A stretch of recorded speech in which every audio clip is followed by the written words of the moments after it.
Hello students, ম্যাকআউটের আন্ডারে যারা যারা বিটেক করছো তো তাদের সেমিস্টার এক্সাম স্টার্ট হতে চলেছে 27 মে থেকে।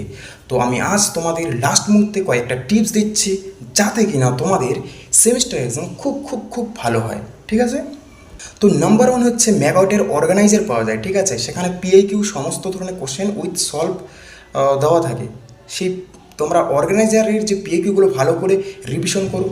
আর নাম্বার টু হচ্ছে তোমরা সিলেবাসের মধ্যে যেগুলো অন্তর্ভুক্ত যে টপিকগুলো, সেই টপিকগুলোর যে বেসিক যে কনসেপ্ট সেগুলোকে ক্লিয়ার করা ট্রাই করো তোমরা।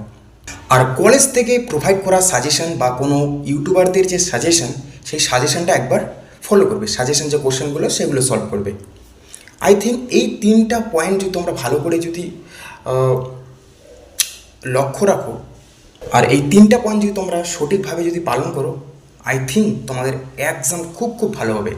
আর তোমাদের এসবিএমসিএম যে স্কলারশিপ পাওয়ার জন্য যে 60% যে নাম্বার লাগে, অবশ্যই তোমরা এলিজিবল হবে। এমনকি 60%-এর বেশিও তোমরা পেতে পারো ভালো যদি এক্সাম দাও।